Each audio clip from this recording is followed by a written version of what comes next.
개별 분석과 지역 분석 상호관계가 128페이지에 나오는데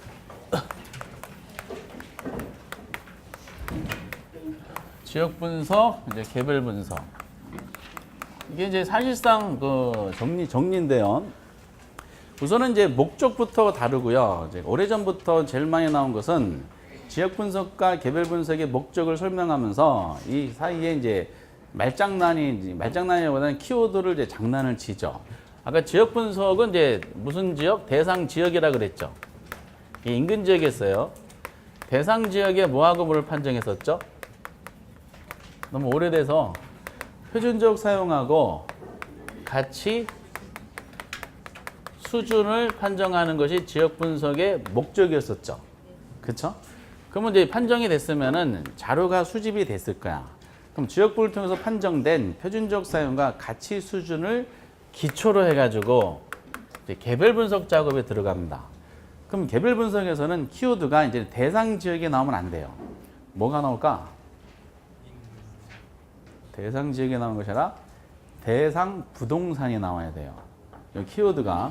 그래서 이제 개별 분석에서는 대상 부동산을 집어넣고 대상 부동산의 뭐하고 뭐를 판정하는 거냐면은 최요 사용하고 구체적인 가치를 결정하는 거. 이게 이제 개별 분석의 목적이다라는 거죠. 그래서 이제 시험의 역사적인 지문인데 틀리게 나올 때는 이렇게 했어요. 개별 분석을 통하여 대상 지역의 표준적 사용을 판정한다. X. X지. 그쵸? 대상 지역의 표준적 사용 판정은 개별 분석이 아니라 뭐라고요?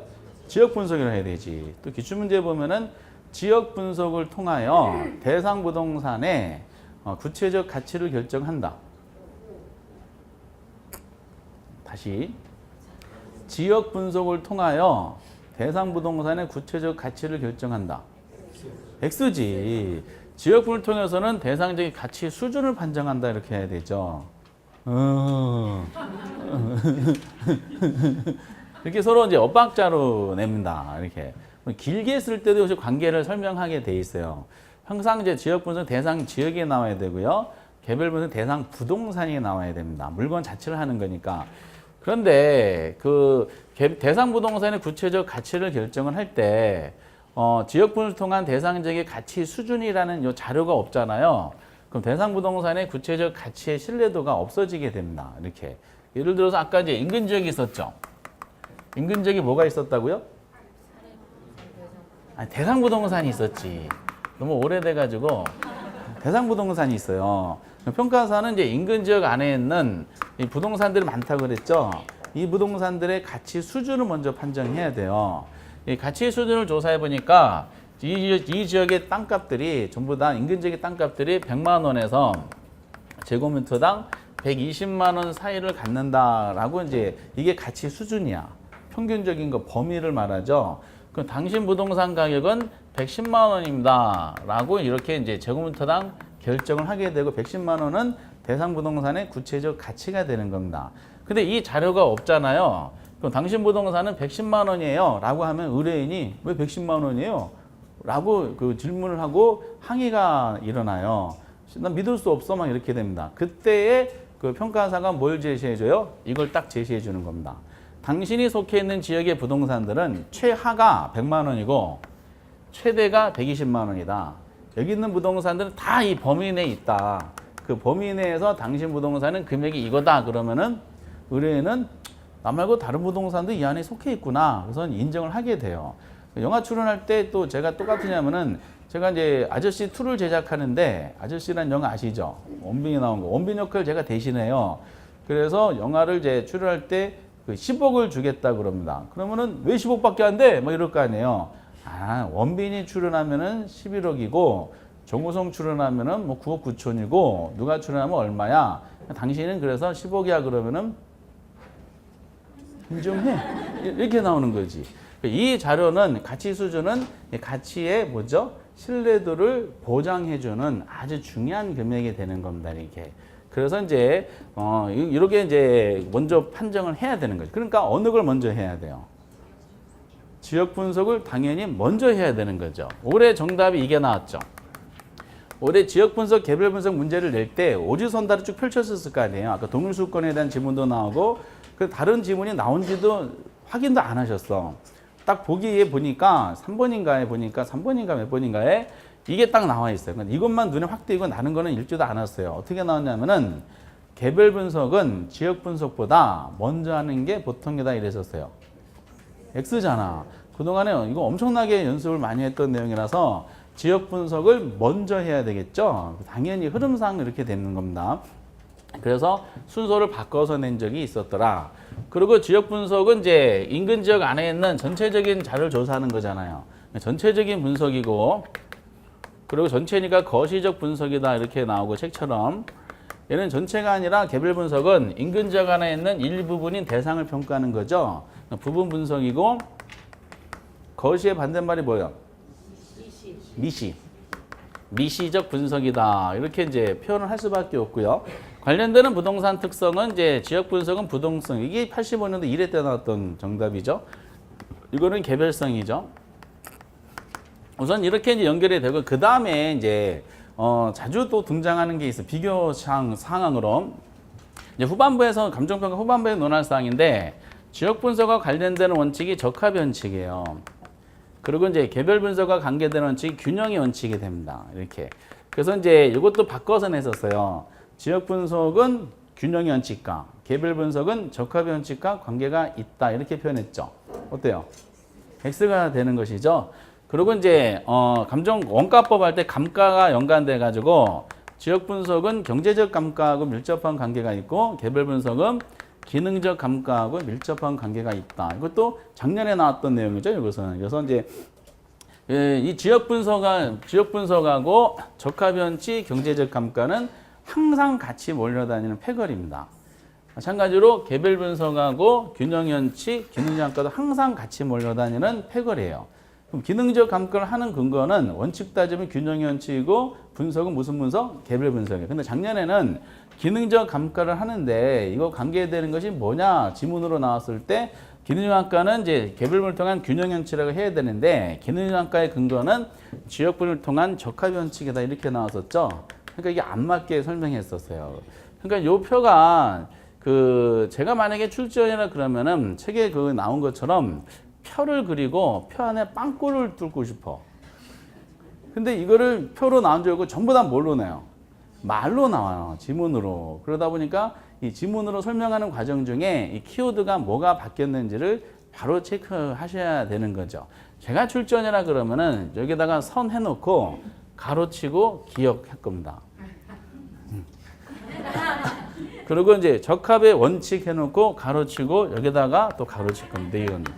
이게 뭐가 들어갑니까? 칙촉촉촉 해가지고 이렇게 기억과 니은에 들어갈 말 이런 걸 내야지. 중개사 시험에서는 너무 어렵게 내고 있어요. 아우 신경질 나. 그래서 이게 27회 때 이제 정답 체크가 여기서 나오긴 했지만은 선후 관계에서 이제 올해만큼은 28회 때 지역 개별 분석의 확률이 높진 않아요. 이게 통계적으로는 올해 아주 강력한 내용이었는데 연타석으로 내기가 이제 조금 애매모호하긴 합니다. 그래도 시험의 역사니까 그래서 이제 여태까지 하면은 지역 분석과 개별 분석에 대한 큰 이제 내용들을 5가지 해드렸었죠. 지역 분석의 아까 목적, 인근 지역의 특징, 인근 지역과 유사 지역과의 관계. 동일수권에 대해서는 용도별로 판정하는 기준이 그게 올해처럼 나오고요. 그리고 이제 개별 분석은 따로 논하는 것이 아니라 지역 분석과의 관계를 가지고 합니다. 그럼 이것이 감정평가에서 나왔을 때 난이도를 여러분들이 스스로 결정할 때 상중, 하중에 뭘로 평가할까요? 이거는 감정평가 자체는 하로 평가합니다. 푸시는데 몇 초 걸릴까? 지금은 10년 걸리겠지만은 이거 푸는데 아마 올해처럼 보면은 10초 안에 답을 찾으시더라고요. 이거 끝까지 역사적으로 지역 개별 분석하면 딱 한 문제 제외하고는 지문이 똑같아요. 낸 거 또 내고 또 틀리고 또 내고 다 같은 거. 그렇기 때문에 이제 그 기출문제에 나온 정도를 계속 반복하시니까 이게 이제 올해처럼 10초 만에 답이 나왔다는 얘기가 그래서 등장하는 겁니다.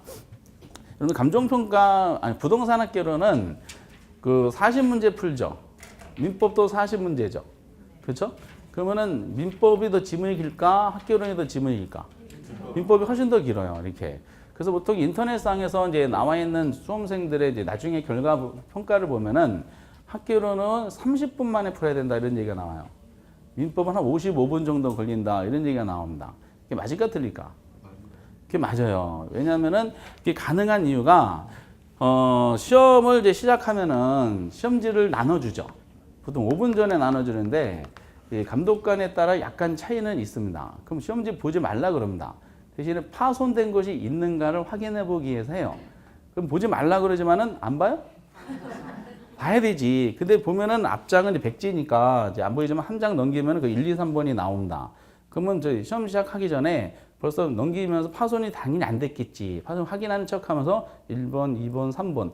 1번, 2번, 3번은 앞에서 다 나오는 거잖아요. 개념해 보고 토지용화 보고 그러면 딱 보면서 1번에 2번, 2번에 3번, 3번에 딱 덮는 거지. 그럼 벌써 9시 30분 시작하기 전에 세 문제는 벌써 푸른 상태야. 보지 마세요 그러면 알았습니다 해놓고 그럼 봐야 돼. 그래서 뺏어가진 않으니까 이렇게 등등. 감독관에 따라 가만히 모른 체 하는 분도 계시긴 하더라고요. 감독관 운이야 그게. 그러면 이제 9시 30분부터 종치면은 그 다음 문제 해야 되겠죠? 근데 학교로는 이제 37문제 남았잖아요. 학교는 계산 문제가 몇 개 나와? 8개 나올 거 아니에요. 안 풀면 되지. 8개 안 풀면은 그 나머지 29문제를 푸는 거지. 미리 푼 거 3개랑 계산 문제 아닌 거 하면 32문제를 이제 풀었으니까 29문제를 30분 만에 풀라는 거죠. 그래서 30분이라는 통계가 나오고 그리고 41번부터 민법 55분 정도 풀면은 시간이 남죠. 시간 남은 걸 다시 돌아와서 안 푼 계산 문제 중에 만만한 걸 몇 개 푸는 겁니다. 우와! 그래서 학교는 그래서 80점, 민법 45점 딱 나와가지고 여유 있게 5점 합격하는 거죠. 그러니까 모든 게 시간을 통제하는 것도 전략과 전술이에요. 그리고 학교로는 이제 지문이 짤막짤막한 게 많이 있죠. 뭐 민법은 드라마잖아. 갑, 을, 병 해가지고 갑이 을순이한테 문제 자체가 길잖아요. 갑이 을순이한테 을순 갑돌이한테 대리 조건 끼고 악이냐 선이냐 막 따지는데 학교는 그런 게 없잖아. 다음 부동산 시장 특성이 해당되지 않는 거 이렇게 표현하기 때문에 알기만 하면은 뭐 문제 안 읽어도 답을 찾아요. 그래서 이제 지역 분석, 개별 분석도 그러한 취지입니다. 이렇게 정해진 범위 내에서 반복 학습하다 보니까 10초에서 20초 만에 답이 나오고 그래서 여러분들이 스스로 평가하기에 난이도가 하라라는 것도 다 이유가 있습니다. 그리고 이제 다시 125페이지로 돌아오시면은 알기만 하면은 이제 올해 28회 때 이게 유력한 문제인데 작년에 나왔으니까 올해 쉬었어요. 그러니까 이제 28회 때 유력한 주제인데 가치 재원칙이라고 있어요. 그래서 가치 재원칙이 알기만 하면 지역 개별 분석보다 더 빨리 찾아요. 이게 답을. 이거는 한 5초, 10초 만에 푸시는 분도 계시긴 하던데 키워드를 장난치니까 그렇습니다. 이 가치 재원칙의 취지는 감정평가사들이 어떤 물건을 의뢰받으면 평가를 해야 되잖아요. 평가할 때 준수해야 될 행동 지침을 가치 재원칙이라 그럽니다. 이 가치 재원칙이 필요한 이유가 동일한 물건을 감정평가하는데 평가사마다 금액이 굉장히 오차가 심해요. 그럼 감정평가 제도에 무용론이 나오거든요. 그래서 누가 평가하든 평가하는 데 있어서 이론적으로 접근 원리를 규정을 해놓는 거죠. 그래서 누가 평가하든 이 가치 재원칙을 준수하면서 평가하다 보면은 비슷한 금액이 나오지 않겠는가. 그래서 오차를 줄이기 위한 방안 중에 하나가 되는 겁니다. 근데 재란 말은 무슨 말이에요? 가치 재원칙. 재가 여러 가지란 뜻이죠. 그렇죠? 이게 옛날에 뭐 재후 막 이러잖아요. 그러니까 여러 가지 원칙이니까 가치 재원칙이 여러 가지가 있겠죠. 많지는 않아요. 13개밖에 안 됩니다. 13개 중에서 이제 답을 하나를 찾는 겁니다. 이게 난이도가 이제 이것도 감정평가 자체에서는 큰 주제 중에 학급에 해당이 된다라고 말씀을 드리겠어요. 가치 재원칙에 대한 논리가 이제 그러면은 어떻게 하냐면은 먼저 거기 첫 번째 최요 유형이라고 돼 있죠. 가장 이제 처음이니까 이제 키워드 위주로 한번 말씀드리겠어요. 감정평가사들은 어떤 물건을 의뢰받아요. 그 의뢰받으면은 이제 평가사는 내가 평가하러 가는 물건이 지금 최고 최선의 상태라고 가정합니다. 그래서 항상 의뢰받은 평가사들은 본인이 평가하는 물건이 최고 수준의 상태에 있다라고 가정하고 평가 작업을 시작하게 된다. 그래서 최유 상태를 전제로 하는 겁니다, 이게. 최유 상태를 전제로 하는 원칙이 최유 원칙인데 그 내용들은 우리가 이제 공부하실 필요는 없어. 최유 원칙에 대해서는. 그런데 이제 그 전제로 한 것이 최유 상태지만은 의뢰받은 대상 물건이 과연 최유 상태인지 아닌지를 가서 확인해야 되겠죠. 확인하는데 실제 이용이 가정한 최유 상태랑 일치하는 경우도 있지만은 대다수는 뭘까? 일치하지 않는 경우가 많아요. 그럼 최유 상태를 이용하면은 그 부동산의 가치가 최고 수준이죠. 근데 실제 이용 상태가 최유 상태가 아니면은 점점 가치가 떨어질 거 아니에요. 그럼 최유 상태가 아닌지를 확인하러 들어가야 돼. 확인하러 들어갈 때 외부적인 걸 먼저 확인할까요? 내부적인 걸 먼저 확인할까요?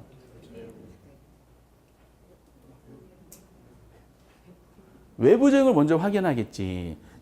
왜? 먼저 의뢰받으면 평가사 안을 들어가고 보기 전에 이 건물을 평가하면 주변적 먼저 조사할 거 아니에요. 주변 상황에 대해 쭉 조사해가지고 주변 상황과 어울리게 이용하는 부동산이 아니를 따져봅니다. 그래서 이제 판정할 때 외부 측면에서의 판정 기준이 있습니다. 이 내부냐 외부냐가 시험 문제 풀 때 되게 중요합니다. 그 외부 측면에서 무슨 원칙, 내부 측 무슨 원칙을 물어보는 것이 정답으로 나오는 경우가 최근에 있기 때문에 그래요. 근데 외부 측면의 원칙이니까 여기는 기본적으로 몇 개 있냐면은 3개가 있어요. 외부니까 3개인 거야. 이해되세요? 외부니까 3개라는 게? 그쵸. 하나, 둘, 셋. 그래서 3개가 되는 겁니다. 외부 측면의 원칙이니까 뭐 모든 게 다 억지예요. 억지. 경쟁의 원칙이 있고 적합의 원칙이 있고 그리고 외부성의 원칙이 있는데 우리 입문서에 보니까 적합하고 외부성은 뭐 주체에 따라 구별한다 되어 있지만은 아니에요. 이건 두 가지는 같은 걸로 보시면 돼요. 그러니까 결과적으로 이제 우리는 외부 측면 원칙은 경적이라 그래서 3가지는 제시하긴 하지만은 결과적으로 이제 2가지만 공부하시면 돼요. 적합하고 뭐죠? 이제 경쟁 원칙 하시면 돼. 경장에서는 외부성으로 공부합니다. 요 외부 효과 공부하신 적 있죠? 외부 효과. 너무 오래됐고요. 근데 이제 그런 부분들이 감정평가 이론에서 그냥 외부성이 원칙 하면 되는데 이제 고집을 부려서 적합의 원칙이라는 거를 이제 별도로 만들었어요. 같은 내용입니다. 근데 외부 측면의 원칙 중에 가치 재원칙이 여러 가지가 있다고 했지만은 그 중에서 출제 빈도는 똑같지가 않아요. 특히 정답으로 체크하는 출제 비중은 엄청난 차이가 있는데 원칙마다 외부의 대표적인 것이 적합의 원칙이야. 막판에 여기가 이제 하기 싫다. 그러면 외부 측면은 적합의 원칙만이라도 꼭 보시고 가셨으면 좋겠어요. 적합을 하고 경쟁에 나오는 단어를 약간 서포트하는 식으로 정리하시면 큰 지장은 없습니다. 그럼 외부성은 별도로 공부할 필요가 없고요. 종류가 이런 게 있다는 정도만 알아두시면 됩니다. 그런데 이제 그 외부적으로 확인했으니까 이제 어떻게 해야 돼? 그 안을 들어가 봐야 되지. 그렇죠? 물건 안을 들어가 봐야 돼. 물건 안을 들어가 보면은 내부 측면으로 부동산이 최유 상태인지 여부인지를 확인하는 작업이 들어가요. 내부 측면의 원칙이라 그래요. 내부 측면의 원칙이 뭐가 있겠어요? 몇 개가 있겠어요? 몇 개? 내부. 내부니까 4개가 있겠지. 하나, 둘, 셋, 4개가 있어요. 내부 측면 원칙. 근데 내 외부나 알아도 정답 하나가 20회 이후에 한 문제를 맞춰요. 적합 원칙이란 하면서 적합 원칙이란 내부 측면의 원칙으로서 얼얼얼 말한다 이렇게 표현했어요. 뒷말 얼얼얼 안 봐도 되죠.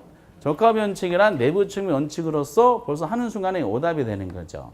외부 측면의 원칙이지. 내부 측면의 원칙이 4개가 나오는데 균형의 원칙이 있고요. 그리고 기여의 원칙이 있고 그 수익 체증 체감의 원칙이 있고 수익 배분의 원칙이 있어요. 근데 요즘에 감정평가 이론에 의하면은 수익 체증 체감의 원칙을 별도로 논하지 않고 기여 원칙에 포함해서 설명하는 경향이 매우 강합니다. 그래서 이제 그 4가지 원칙은 종류로 이제 중개사 시험에서 이렇게 공부하니까 균기수수라 그래서 4가지는 잡긴 하지만은 실질적으로 나오는 지문은 균형하고 기여랑 수익 배분 정도가 시험에 나온다고 보시면 되고요. 이 중에서 독보적으로 많이 나오는 게 있어요. 그 외부를 대표하는 게 적합이라 그랬죠. 그럼 내부를 대표하는 게 있을 거 아니야. 내부를 대표하는 게 뭘까? 균형이 되는 거야. 균형.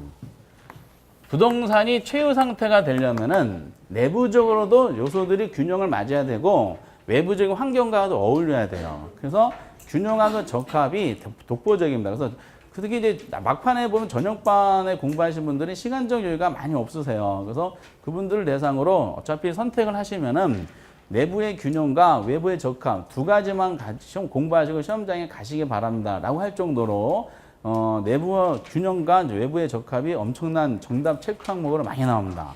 작년에도 결국 여기서 정답이 나왔던 것입니다. 그러면서 이제 이렇게 균형과 기여, 수익 생체강, 수익 배분 그 중에서 균형, 기여, 수익 배분 위주로 말씀드리고 근데 우리가 내부적으로 외부적으로 확인하는 이유가 부동산 가치는 고정적이에요? 끊임없이 변해요? 끊임없이 변해요. 그래서 가치는 계속 변한다는 것을 기본 가정을 하는 것이 있어요. 근데 변하는 것이 과거와 현재와 미래가 다르죠. 시간이 경과되면서 가치는 변한다는 거죠. 변하는데 그 요소 변화되는 원인이 내부적인 노도에 의해서 변하는 경우도 있고 외부 환경에서 변하는 경우도 있잖아요. 그래서 이거 내부적으로 외부적으로 논하는 배경이 부동산 가치는 계속 변한다는 것을 기본으로 잡기 때문에 그렇습니다. 기본의 원칙이 있어요. 기본의 원칙을 시간이 경과되면 변한다 해서 어떤 학자는 이건 시간의 원칙이라는 사람도 있고 기본이 된다 그래서 토대가 되는 원칙, 바탕이 되는 원칙 여러 가지 표현을 써요. 이건 용어가 통일이 안 됐는데 어쨌든 기본이 되는 게 몇 개 있겠어요? 기본이니까 하나, 두 개가 있어요. 그래서 계속 변한다는 변동 원칙이 나오고 그 계속 변하잖아요. 변하니까 앞으로 어떻게 변할 것인가를 추정하겠어 안 하겠어? 평가사들은 추정하겠지. 앞으로 변할 것인가에 추정을 한다. 예측 원칙이 나옵니다. 그래서 변동과 예측이라는 두 가지 원칙이 해당이 되죠. 그럼 여기까지만 하더라도 우선 9가지 원칙이 나오죠.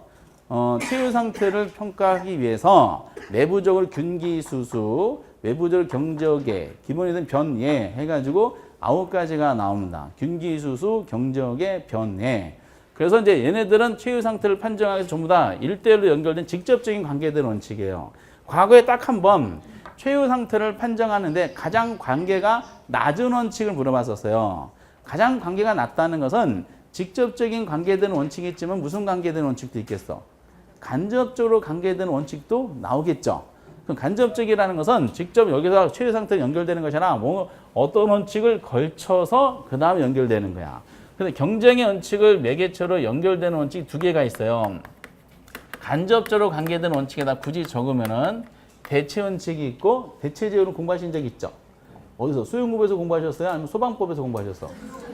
수요, 그렇죠. 수요 공급의 원칙에 또 연결이 됩니다. 대수. 그 대체 원칙하고 연결되는 것이 기회비용 원칙은 또 있지만은 뭐 거의 잘 내지 않으니까.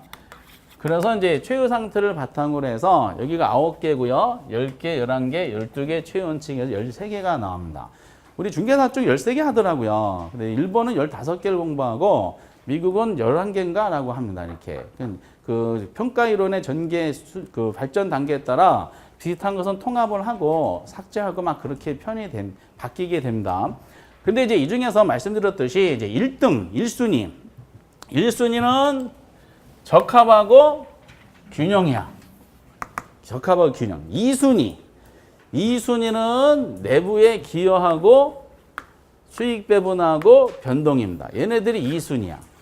그러니까 1순위 2개하고 2순위까지 하시잖아요. 정답으로 따지면 거의 90% 정답이 나오게 됩니다. 이렇게 해놓고 이제 책 순서대로 이 순서대로 안 돼 있지만 책 순서대로 어떤 걸 키워든지를 한번 잡아보도록 하겠어요. 이거 되게 쉬워요. 항상 제 얼굴을 최후 상태로 가정하시고 오른쪽 균기수수 왼쪽에 경적에 두 다리니까 변동과 예측 그리고 이제 검지손가락으로 대수 대수냐 덮개다 대수 균기수수 경적의 변의 대수 이렇게 하시면 돼요. 이렇게 등등등등 내용상으로 이제 봤을 때 거기 최후 상태의 원칙은 안 보셔도 되고요. 그 2번에 변동의 원칙이라고 돼 있죠. 변동의 원칙이 어디 있어요? 기본이 되는 원칙이 있잖아요. 그렇죠? 그럼 변동의 원칙이 먼저 나왔으니까 이걸 한번 잠깐 체크해 보면은 변동은 무슨 뜻이에요? 변한다는 거지. 뭐가 변하는 거야? 가치가. 그 변동 원칙에서 나오는 지문은 나오는 딱 두 가지가 있어요. 여태까지 두 가지가 나왔는데 개념하고 이 변동 원칙이 감정평가에 중요한 거 어디에 활용되느냐 물어보는 게 두 가지예요. 근데 개념은 굉장히 간단하죠. 가치가 변한다는 게 뭐다? 변동현칙이야. 근데 가치가 변하는 것은 아까 전에 좀 들어가면은 뭐가 변하면 가치가 변한다 그랬죠? 그렇죠. 정확하십니다. 그럼 혹시 가치 발생연이라고 들어본 적 있으세요? 가치 발생연이 뭐가 몇 개 있었어요? 뭐 있었죠? 가치 발생연에 상, 유의가 있었죠. 그리고 이런 가치 발생연에 영향을 주는 게 뭐 있었어요? 가치 형성요인. 가치 형성요인은 몇 개? 일지계라는 3개 있었잖아요. 결국 가치 형성요인이 변하면은 발생 요인이 변하고 가치가 변한다는 뜻이죠. 그럼 우리가 개념을 설명할 때는 간단하게 나와요. 부동산 가치는 가치 형성 요인 변함에 따라 변한다는 원칙이다. 이렇게 표현해요. 그러면 형성이 변함에 따라 가치가 변한다는 원칙이 무슨 원칙이냐 물어보면 무슨 원칙이 딱 떠올라요? 변한다는 거니까 뭐? 변동 원칙이 떠오르셔야 되지. 개념이 쉬워요, 어려워요? 되게 쉬워요. 변한다는데 무슨 원칙? 변한다는 건 변동 원칙밖에 없지. 이렇게. 그러다 보니까 이제 변동 원칙에 대한 논리를 개념으로는 잘 체크하기 좀 애매모하더라고요. 그러면서 이제 그럼 감정평가에 중요한 게 있어요. 이게. 거기에 보면 변동 원칙에 거기 이제 세 번째 줄에 기준 시점, 확정, 시점 수정 뭐 이렇게 나오잖아요. 기준 시점에 동그라미 쳐야 돼. 기본서 나오면은 이렇게 기준 시점이 특히 여기 있는데 부동산 가치는 과거와 현재와 미래가 다르잖아요. 그럼 감정평가사들이 어떤 물건의 가치를 평가를 하려면은 앞에 이 평가한 금액이 언제 시점의 금액인지를 명시를 해줘야 돼. 그러면 이 명시가 안 돼 있잖아요. 그러면 이 금액이 언제적 금액인지 알 수가 없어요. 그래서 어떤 평가 금액을 하면은 평가사가 이 평가 금액 결정한 그 특정한 날짜 있죠. 특정한 날짜에서만 이 금액이 법적인 효력이 발생합니다. 그 날짜가 뭐다? 기준 시점이야.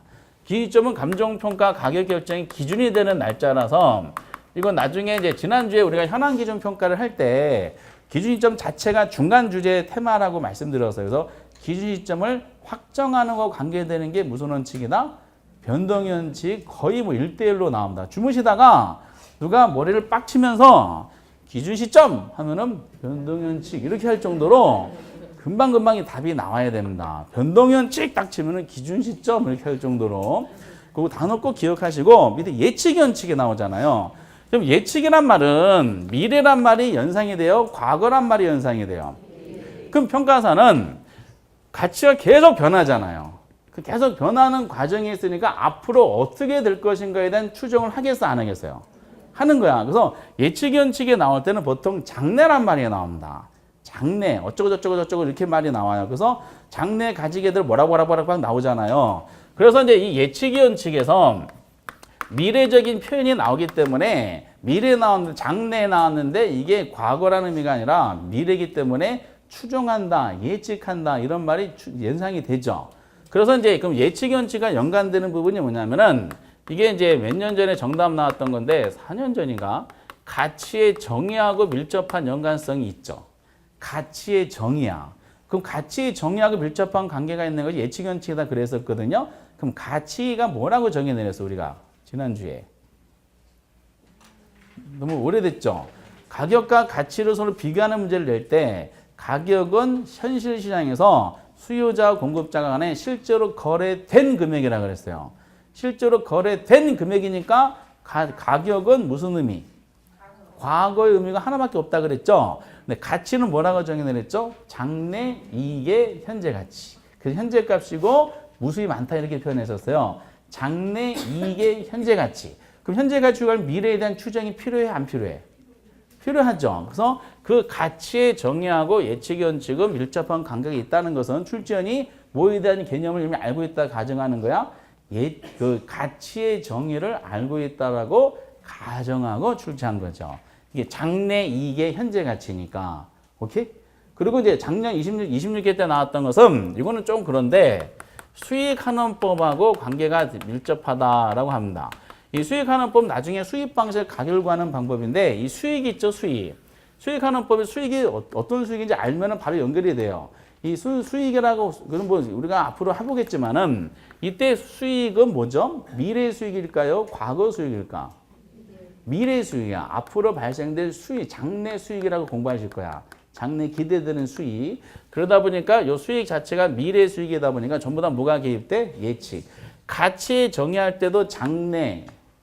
수익환원법에서 수익도 장래 이렇게 나와요. 그러니까 전부 다 장래란 말, 미래란 말 나오면 무슨 원칙? 예측 원칙. 이렇게 표현하시면 되는 겁니다.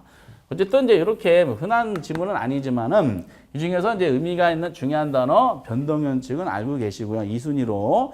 그 다음에 4번에 무슨 원칙 나와요? 적합 원칙이 나옵니다. 대끼리죠. 대끼리.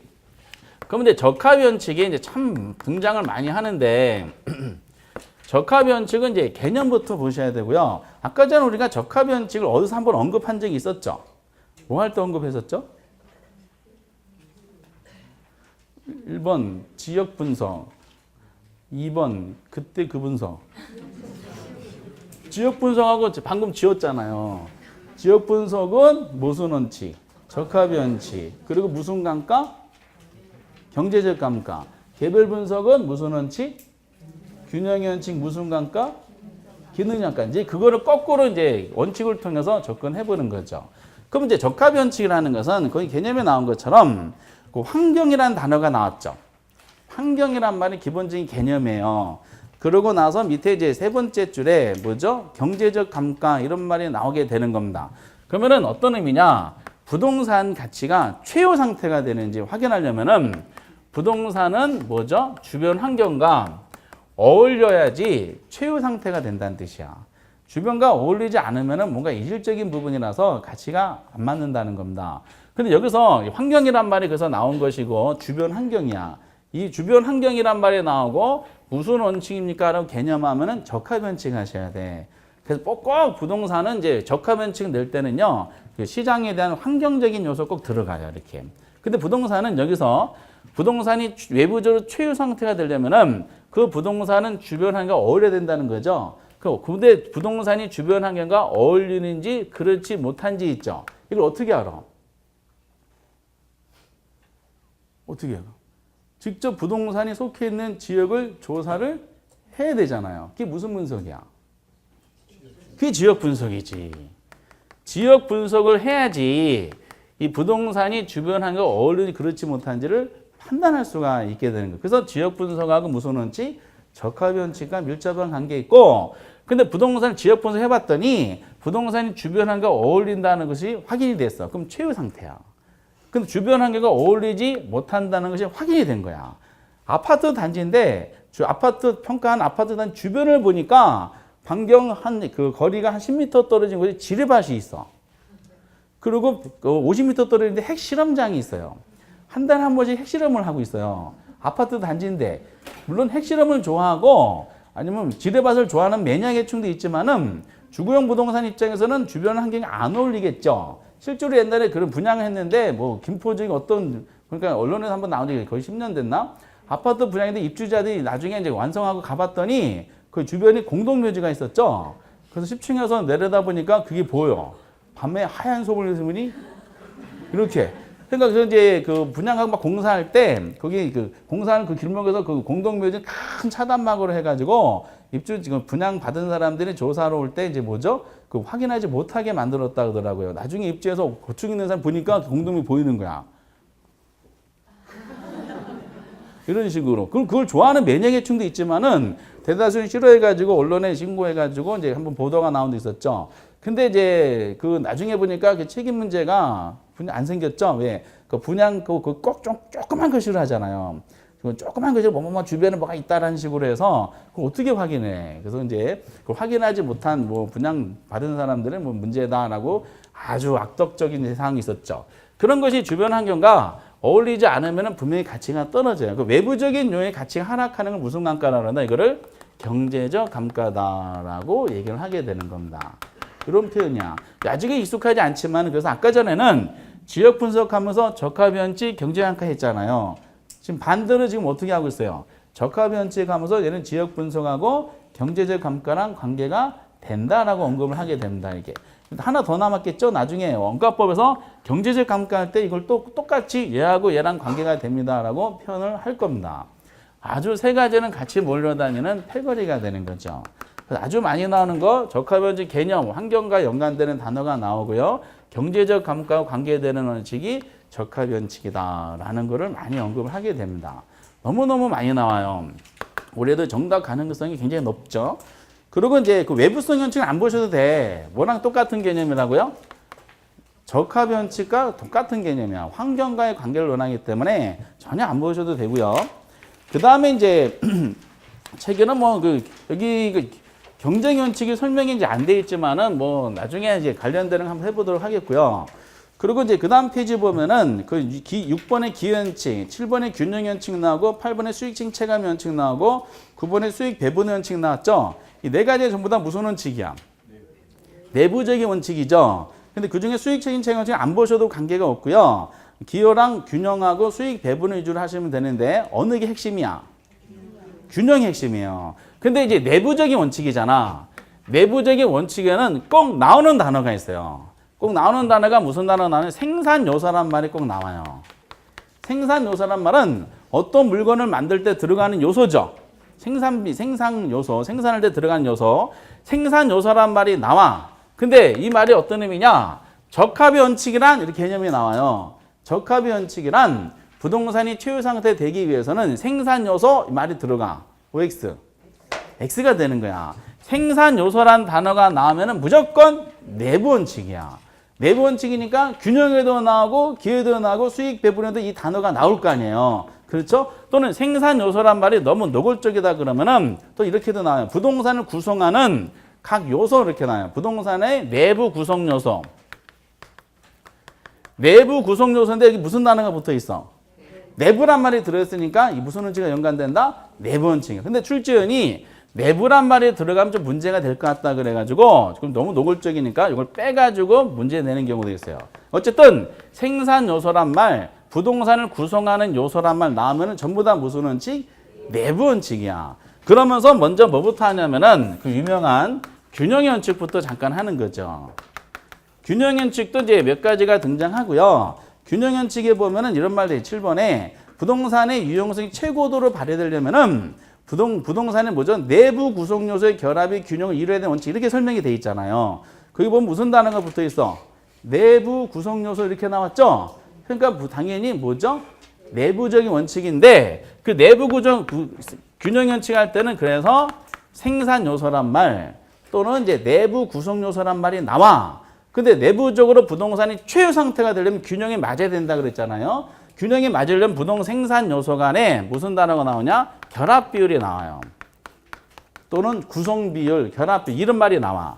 부동산이 내부적으로 최후 상태가 되려면은 생산 요소 간에 또는 내부 구성 요소 간에 결합 비율이 뭐 적절한 균형을 이루어가야 된다는 거죠. 평가사는 그러면은 이제 생산 요소의 결합 비율이 균형에 맞는지 안 맞는지 어떻게 알아요? 물건 안을 들어와 봐야 돼요. 평가사가 이 학원 건물 평가하다 보면은 학원 건물의 주변을 조사해 보니까 이 정도 층수의 건물들은 보통 이제 각 층마다 화장실이 이제 한 5개 정도 있어야 된다. 조사해 보는 거죠. 각 층마다 화장이 5개 있는지. 그럼 사무실 면적과 복도 면적이 적정한 균형을 이루고 있는지 없는지. 엘리베이터 있죠? 엘리베이터 용량이 적정한지 그렇지 못한지. 우리는 그렇지 못하죠, 지금. 좀 그런 것 같아요. 그리고 이제 주차장 용도가 충분한지 아닌지 다 따져봐. 그 토지 구성 요소와 면적이 이제 건물의 구성 요소가 제대로 맞는지, 건물의 디자인이 괜찮은지 이걸 다 조사를 해요. 물건 자체를 조사하는 거야. 조사해서 생산 요소의 결합 비율이 균형이 맞는지 안 맞는지를 그럼 어떻게 알아야 돼? 물건 안을 들어와서 조사한다는 거죠. 물건 자체를 조사한다. 무슨 분석? 개별 분석이야? 가발 분석이야? 개별 분석이지. 그래서 아까 전에 개별 분석할 때 무슨 원칙? 균형 원칙. 근데 개별 분석 해봤더니 부동산이 생산율 결합이 균형에 맞는다는 것이 확인이 됐어. 그럼 내부적으로 최고가 되는 거야. 근데 균형이 맞지 않는다는 게 확인이 됐어. 그럼 내부적 균형이 맞지 않으니까 가치가 어떻게 돼? 떨어지겠지. 내부적인 불균형으로 발생된 가치 손실을 뭐라 그런다? 이거를 기능적 감가다라고 얘기를 하게 되는 거죠. 기능적 감가. 그래서 보통 균형 원칙을 비례의 원칙이다라고 얘기도 해요. 부동산이 최고 상태라면 내부 구성의 균형이 맞아야 돼요.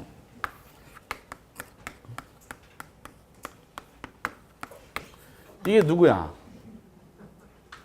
얼굴이죠, 얼굴. 누구 얼굴? 원빈 얼굴이에요.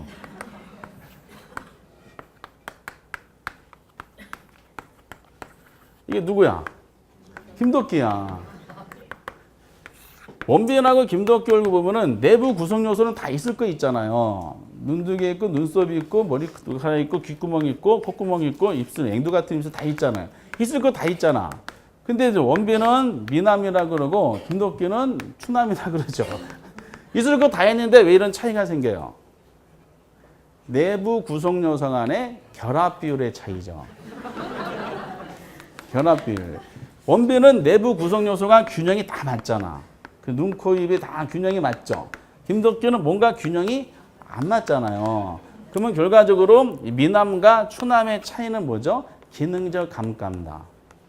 그래서 이제 혹시 주변에 이제 마음에 안 맞는 사람이 있으면 연말연시 신년에 만났을 때 얼굴에 기능적 감가가 굉장하시네요. 한마디 하시면 돼요. 그러면은 이제 그 말이 그런 뜻이죠. 그 무슨 말이에요? 그러면은 몰라요. 그러면서 이제 도망쳐 나오면 되는 거죠. 소심하게 복수하는 방법이지. 미남과 추남은 차이는 딱 한 가지예요. 내부 구성 요소의 결합 비율이 있는 거, 균형이 맞는가 없는가, 기능적 감가의 차이다라고 보시면 됩니다. 그래서 요 말이 꼭 나와 이렇게. 그러고 나서 이제 그 다음에 기회원칙이야. 기회원칙 6번에 보면 우선 키워드를 잡으면은 거기도 보시다시피 부동산 구성하는 구성 요소 나왔죠. 구성 요소 또 나왔어. 구성 요소 나왔으면은 내부 원칙이야. 근데 구성 요소 간의 결합 비율 하면은 무슨 원칙? 균형의 원칙이야. 균형의 원칙. 근데 결합 비율이 나온 것이 아니라 그 기여도에 결정된다 이렇게 나왔죠. 기여도가 나왔으니까 무슨 원칙이었어? 얼마나 쉬워요. 세상에. 그래서 즉 부동산 가격은 두 번째 이것도 줄치셔야 되는데 생산비 합이 아니라 각 기여도의 합이란 뜻이다. 라고 설명이 되어 있습니다. 그리고 세 번째 끄트머리 줄에 추가 투자 있죠. 추가 투자를 결정적으로 동그라미 쳐주시면 되겠어요. 그럼 이제 기원칙도 이제 마찬가지인데, 이거는 별표 치고, 기원칙은 개념이 별건 아니에요. 부동산 가치는 이제 생산 요소 있죠. 부동산 가치는 그 부동산 생산 요소의 기여도의 합이란 뜻입니다. 그래서 이 건물 가치를 논할 때 건물에 이제 엘리베이터, 주차장, 사무실 면적, 복도 면적, 뭐 이런 그 각 계단 있죠, 계단. 각 구성 요소의 기여도를 다 합한 것이 뭐죠? 전체 가치라는 거지. 그래서 원빈 얼굴도 평가할 때 눈썹의 기여도, 콧구멍의 기여도, 입술의 기여도를 다 합한 것이 얼굴 전체 가치가 된다는 뜻입니다. 그래서 부동산 가치는 이 생산 요소의 기여도를 합한 것이 전체 부동산 가치다라고 얘기하는데 실제 시험에서는 기여도를 합한 건데 이거를 뭘로 바꿔서 냈을까? 생산비를 합한 것이라 하면 어떻다? 틀리게 되는 거야. 생산비 합이 전체 가치가 되면은 생산비를 투입하면 투입할수록 가치가 점점 높아져야 돼요. 근데 반드시 그래요? 그렇지 않지. 우리 학원 건물도 마찬가지야. 지금 이제 4층인데 4층의 기여도를 그 가치를 높이기 위해서 화장실을 계속 추가 투자하는 거야. 이 4층에다 화장실을 100개 설치했어요. 그럼 건물 가치가 높아져요? 그렇지 않잖아요. 화장실의 구성 요소하고 4층 전체 구성 요소는 균형이 맞을 때까지 추가 투자하는 겁니다. 그래서 부동산 가치는 부동산을 구성하는 기여도를 합한 것이지 생산비 합이 아니다라고 보시면 돼요. 근데 아까 전에 부동산이 생산 요소의 결합 비율이 균형이 맞으면 최후 상태라 그랬잖아요. 내부적으로.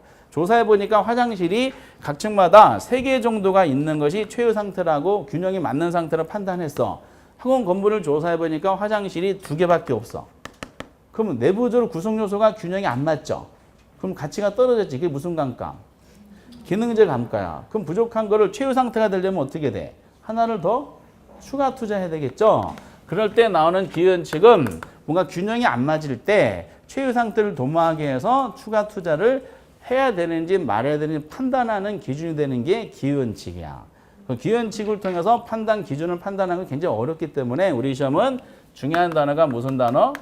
추가 투자를 할 것인지 말 것인지. 그럼 화장실 하나 설치한 것이 전체 가치에 얼만큼 기여하는지를 따져가지고 추가 투자 여부를 판단하게 돼 있어요. 그것이 뭐죠? 기원칙이에요. 추가 투자하면 뭐가 떠오르셔야 돼? 기여원칙. 그냥 추가 투자는 전체 가치에 얼만큼 기여하는가. 이렇게 표현할 때 기여원칙을 설명하게 됩니다. 그래서 기여원칙 할 때는 그래서 기여도란 단어하고 추가 투자라는 단어만 잘 연결시켜 주시면은 기여원칙에 나오는 지문은 100% 해결이 됩니다. 그리고 또 하나가 수익 배분의 원칙이 나와요. 수익 배분 9번에 나오는데 거기 보면 노동 자본 경영 있죠. 부동산을 통해 획득한 총 수익은 노동 자본 경영이 다 뭐야? 생산 요소야. 이런 생산 요소의 기여도에 따라 배분된다 이렇게 나왔죠. 배분이란 말이 나와요. 배분이란 말이 나왔으니까 무슨 원칙? 수익 배분의 원칙이에요. 얼마나 쉬워. 생산 요소나 결합 비율 나오면 무슨 원칙? 균형의 원칙. 생산 기여도 나오면은 얼마나 쉬워. 배분이 나오면은 배분의 원칙이야. 그냥 맞추라고 던져주는 문제예요. 그럼 배분되고 남는 잉여분이 있죠. 잉여분이 나머지잖아. 최종적으로 어디에 기속된다? 토지에 기속된다. 우선은 배분의 동그라지 그 다음 것은 다른 논리예요. 토지에 배분된다. 이것이 바로 밑에 세 번째 무슨 단어? 토지자녀법 동그라미 치시기 바랍니다. 이렇게. 그래서 우선은 수익 배분 원칙을 논할 때는요. 수익 배분 원칙이 나올 때는 배분이라는 단어가 우선 나온다는 거. 그리고 여기다가 뭐? 무슨 토지? 자녀법하고 연관성이 있다. 이 토지자녀법은 수입 방식에서의 논리인데 시험 범위는 아니에요. 근데 어쨌든 자녀란 말이 나왔죠. 그럼 여태까지 이제 이 단어가 어떻게 연결되는지 균형과 기여랑 수익 배분을 한꺼번에 한번 보도록 하겠어요. 부동산을 만들어요. 부동산을 만들어서 발생되는 이제 부동산을 만들어주려면은 뭐가 필요해? 생산 요소가 필요해. 생산 요소가 뭐가 필요할까? 토지, 노동, 자본 세 가지만 한번 해볼게요. 그럼 부동산이 창출되는 총수익이 있죠. 총수익이 최유 상태인지 여부. 최유상의 여부를 따져보려면 생산 요소의 결합 비율이 있죠. 결합 비율이 적정한지 확인하는 게 무슨 원칙? 균형 원칙이야. 그러면은 생산 결합 비율이 적정한지 확인하는 균형 원칙인데 결합 비율이 적정한 균형을 이루고 있었어. 그래서 총수익이 100억이 나온 겁니다. 그럼 100억이라는 총수익이 나올 때 생산 요소들이 나름대로 자기가 전부 다 기여했겠어 안 했겠어요? 기여했죠. 그래서 총수익은 이 생산 요소의 기여도를 전부 다 합한 것이다 하면 무슨 원칙? 기여 원칙이 나오는 거지. 기여야 기여. 기여 나왔으니까 자동차 기어가 아니라 기여. 그러면 기여 원칙이야. 그러면은 토지하고 노동과 자본들은 본인이 수익 창출에 기여했을 거 아니야. 기여만 하고 대가는 안 받아요? 대가는 받겠지. 토지에 대한 대가는 뭘로 받냐면은 지대로 받고요. 배분을 받잖아. 그리고 노동에 대한 대가는 뭘로 배분받아? 임금으로 배분받고 자본에 대한 대가는 뭘로 받을까? 토지, 노동, 자본. 이자로 대가를 받겠지. 보통 이렇게 돈이니까 땅, 돈, 사람입니다. 이렇게. 그럼 여기다가 이제 기여만큼 대가를 지대, 임금, 이자로 배분받는다는 얘기죠. 배분받는다는 거니까 무슨 원칙? 수익 배분의 원칙이 되는 거죠. 근데 토지 수익에 나온 거를 토지 생산 요소끼리 기여한 거에서 배분을 해주는데 순서가 달라요. 노동자들은 본인이 기여한 만큼 정당한 대가로 배분을 못 받잖아, 임금으로. 노동자는 떠나요. 그렇겠지? 그리고 이제 자본가들도 본인이 기여한 만큼 정당한 대가로 이자로 배분받지 못하냐, 돈 빼.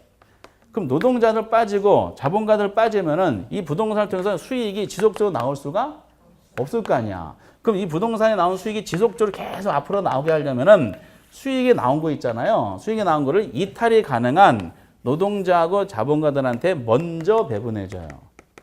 토지도 본인이 기여한 것만큼 정당한 대가로 지대로 배분을 못 받잖아요. 토지도 짐 싸들고 떠나죠.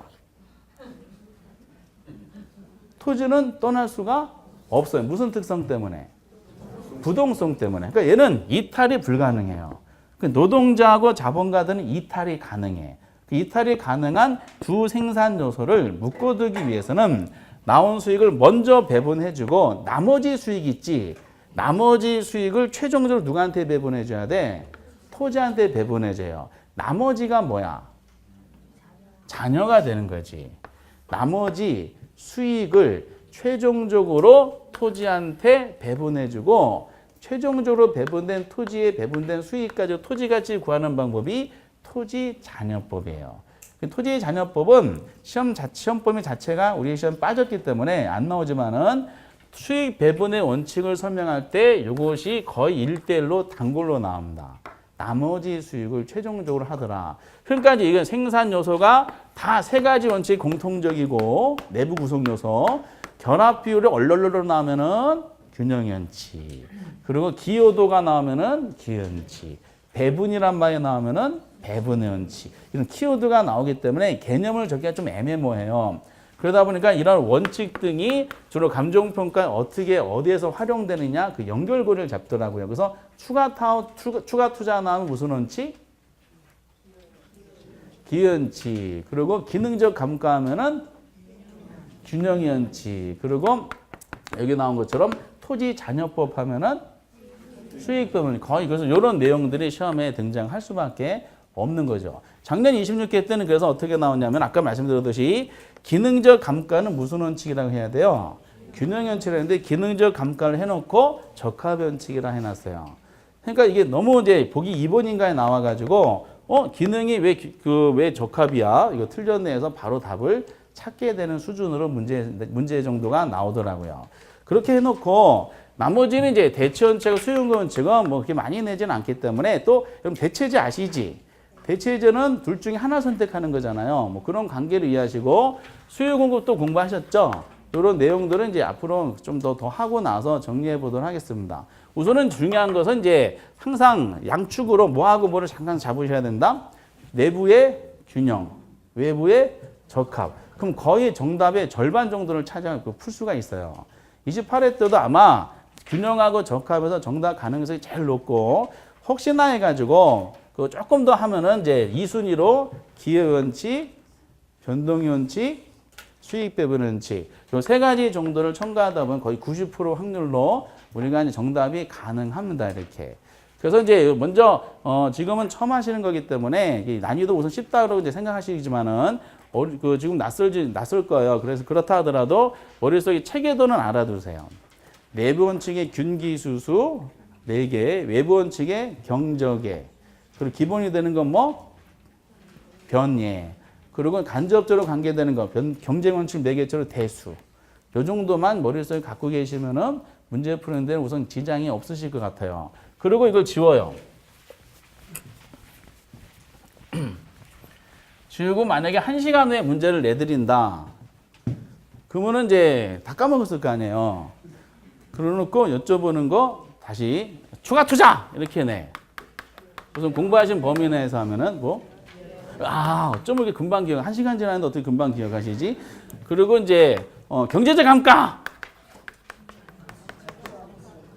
적합 원칙. 기준 시점!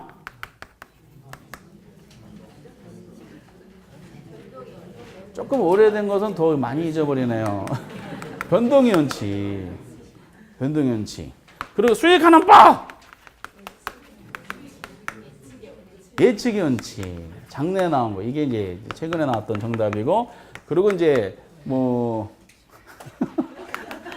토지잔여법! 이렇게. 지금 낯설지만은 시험 때까지 한 100만 번 들어보세요. 그러면 이게 거의 세뇌가 되셔가지고, 이게 무슨 토지냐 수익 배분의 원칙. 얼마나 이제 쉬워요. 이 정도 했었죠. 다 했네요. 그렇죠. 그래서 이제 이런 추가 투자, 그리고 이제 빠진 거. 기능적 감가! 균형 원칙. 우선은 이제 1순위하고 2순위 위주로 이렇게 한번 잠깐 확인을 해봤습니다. 이렇게. 나중에 이제 기타적인 상으로는 이제 조금씩 더 첨가시켜드리면 될 정도입니다. 그래서 우선은 이제 요즘 이렇게가 이제 가치 재원축으로 언급이 되고 28회 때 아주 유력한 문제다라고 생각을 해 주시면 되실 것 같아요. 여기까지가 감정평가 이론이야. 그래서 올해는 이제 3문제인가 나왔지만은 기본적으로 여기까지가 한 2개다라고 생각하시면 돼요. 그러니까 지역 분석, 개별 분석도는 가치 재원 중에 하나는 무슨 둘 중에 하나는 최소 나왔을 것이고 앞에서 논했던 중간 주제들이 있었죠. 가치와 가격 간의 관계, 감정평가 분류 이런 내용들을 가지고 또 한 문제가 이제 나온다 보시면 2개라고 생각하시고 그리고 이제 제일 힘들어하는 파트 중에 하나가 129페이지 보면은 감정평가 3방식이라고 나옵니다. 그 3방식에 보면은 그 표가 그려져 있죠. 이 표에 우리나라 법률상 규정해야 되는데 그 3방식 6방법이 아니라 3방식 7방법이에요. 이게 바뀐 지가 꽤 됐죠. 우리나라는 3방식 7방법인데 그래서 어쨌든 이제 그 표에 있는 걸 가지고 올해는 그 표에 있는 것만 이해하셔도 2개를 맞췄어요. 표에 있는 거를 법조문상에 규정된 걸로 하나 냈고 또 하나는 이제 이걸 계산 문제로 냈었어요. 그래서 어떤 의미를 가지는지 올해 나온 문제의 스타일하고 표에 있는 내용들이 어떤 의미를 가지는지 조금만 이제 쉬었다 한번 해보도록 하겠습니다.